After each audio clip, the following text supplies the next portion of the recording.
The team in the SEC and the fan base in the Southeastern Conference that's really licking its chops right now, the Auburn Tigers fan base.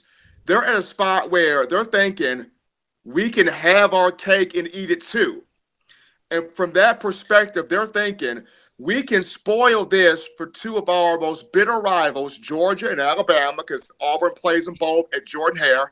But we can also now make a case for ourselves for the college football playoff. Now, granted, this is not the BCS. We do not have the Harrison poll and all those polls throwing things together.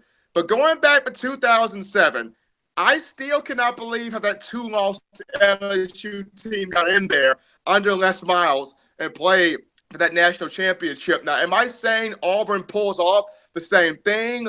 No. But if you're the Auburn Tiger fan base, you got to be thinking, we got Georgia at home. We've got Bama at home. Should we maneuver this well, get to the SEC title game, and beat Georgia again? Now we have a trump card to play. Oh, that would be fascinating, Stephen. If they beat the number 1 team in the country, Georgia, then they beat the number 2 team in the country, Alabama, and then back it up with another win over Georgia, who's only going to slip to, let's say, 4 or 5. They have knocked out 3 top 5 wins in the span of like 4 weeks.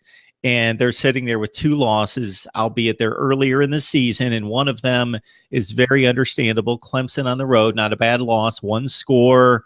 And we know what the weight is given to results later in the season versus losing in week 2. Auburn, that would be fascinating. That would be fascinating.